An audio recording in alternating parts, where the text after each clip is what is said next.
Merriam-Webster defines a safe space as a space intended to be free of bias, conflict, criticism, or potentially threatening actions, ideas, or conversations.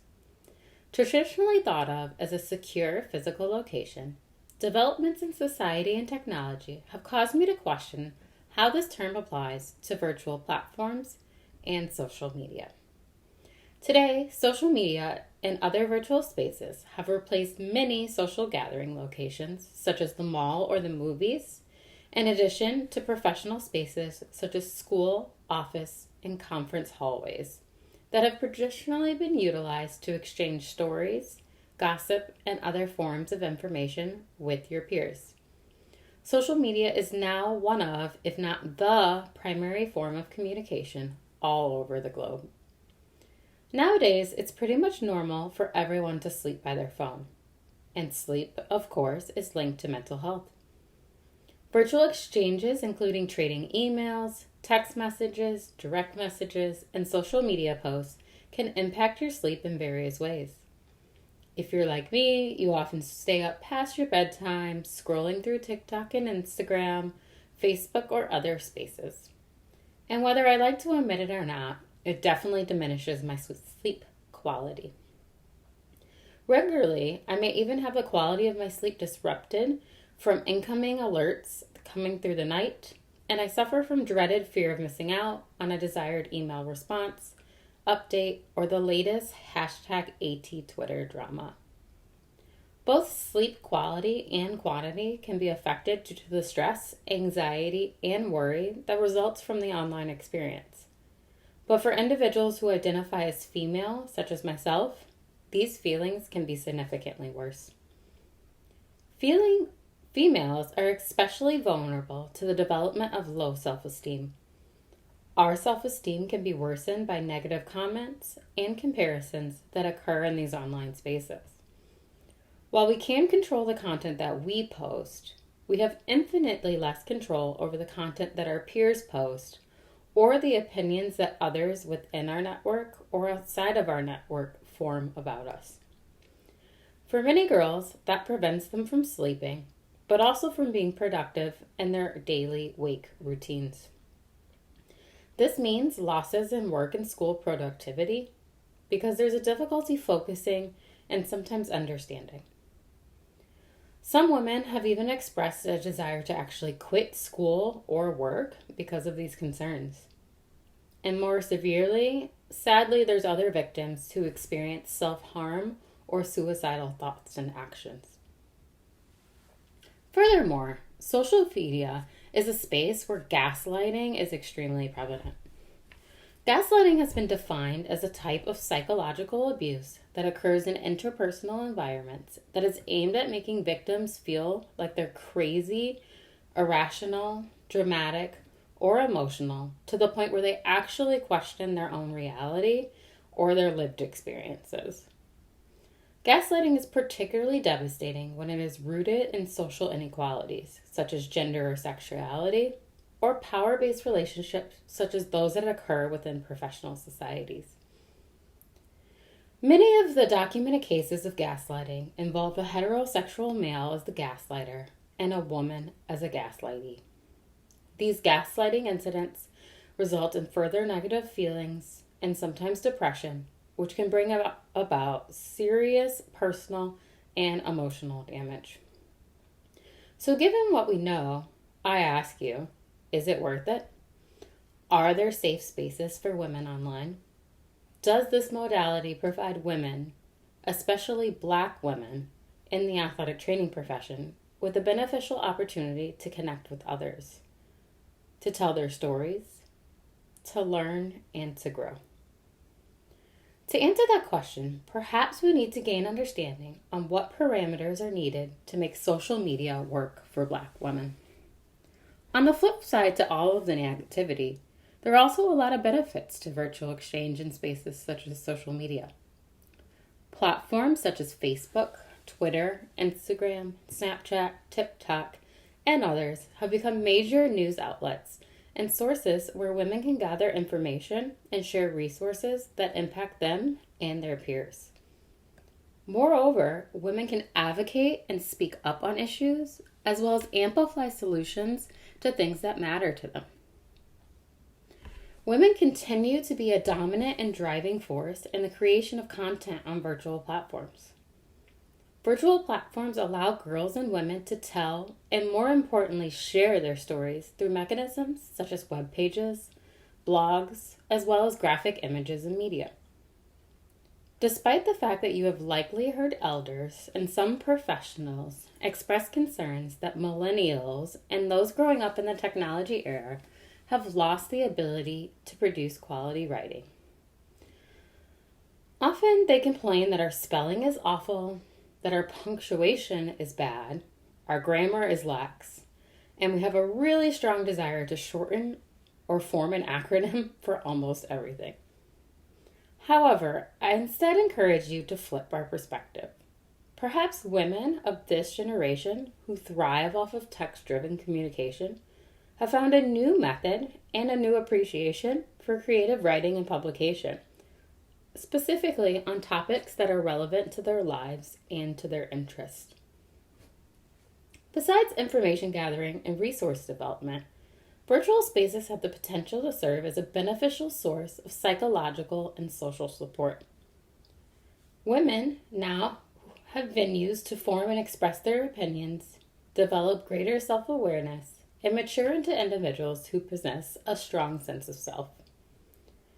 Virtual spaces can further provide women with a sense of belonging and acceptance. This is particularly true for Black women who often feel isolated or marginalized in their respective professional or organizational settings. Black Americans possess a broad conceptualized view of kinship structures. We often extend our kinship beyond blood relatives or even relatives by marriage, but all of these people nevertheless become our family. In lieu of our ability to see loved ones and nurture our face-to-face relationships, Black women in athletic training have used the pandemic as an opportunity to develop digital and situational kinships that have been birthed out of a perceived commonality of the athletic training experience, including circumstances of marginalization, institutional living space, or organizational membership, and the need for a safe space to escape professional and organizational surveillance and scrutiny.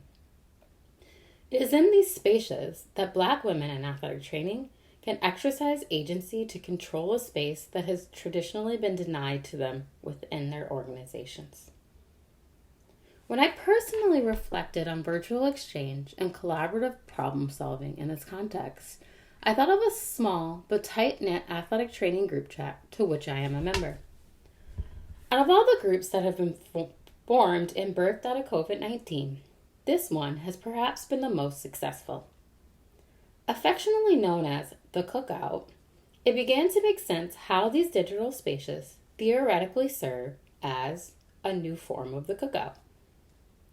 Black women can turn to these virtual spaces to seek intergenerational guidance and approval from their family of organizational kin.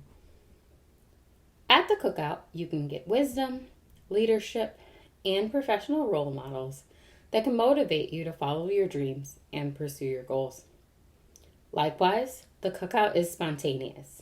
You can always expect to get real judgment coupled with a little bit of lighthearted fun.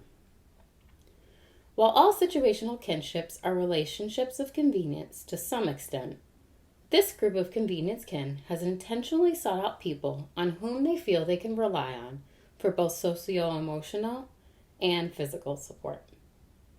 For Black women, these social-emotional networks are crucial because they help protect us against the exposure of workplace violence and trauma. For members of the Cookout, posting about events such as conferences or committee meetings in the group provides a way for us to include our peers in events, even when they're not able to attend. Additionally, when peers post photos of themselves together in the real world, it not only solidifies the strength of our Cookout friendship amongst the group, but it also makes a statement of our kinship to external members of our profession. So, most cookouts have a few basic rules. I'd like to end today by considering how these traditional cookout rules can be used to ensure that virtual collective and collaborative spaces remain safe spaces for Black women and the athletic training profession. First, showing up to a Black cookout empty-handed is perhaps the most severe of all cookout offenses. While we are all welcome to the party, it is foolish to automatically expect a seat at the table. If you didn't bring a dish, help prepare the food, or otherwise contribute, you don't get a plate. In other words, it is a true exchange, not just consumption of content. Whether it is knowledge, resources, or positive words of encouragement, you must bring something to the table. Second, respect the culture. The cookout is an intergenerational place. It is important that you acknowledge, honor, and uplift those who came before you. Likewise, it is a space for both collection and collaboration, so you must be careful not to block your blessings. In other words, don't do something to hinder the progress of another individual, particularly another Black female, in your network, as you might find it brings you more harm than good. Third, stay in your lane. Inserting yourself into a conversation or debate in which you have not enough experience or expertise to speak on may result in getting your feelings hurt. One thing about Black people, when we're in our safe space, we're not going to hold our tongue. Fourth, choose your partners wisely. Not everybody's ready for the cookout. Just as you would choose a partner in spades or maybe in dominoes, you should be extremely careful of the company that you keep in virtual spaces and on social media. It is ultimately a reflection of you and your beliefs. Likewise, some people will have other opinions of the thoughts that you share. Lastly, Black people are always watching. Somebody's grandma or somebody's auntie is going to be watching and judging your interactions. As virtual exchanges flourish, the connection between surveillance and punishment becomes a more pressing concern. How Black girls behave in the digital public can have severe consequences in the real world. They create problems ranging from employer or organizational consequences to simple harassment on social media. All in all, just like friendship, privacy is ongoing and an active practice. How people achieve privacy and professionalism depends not solely on their ability to navigate the virtual space itself, but also on their ability to fully understand the context in which they are operating. Thank you.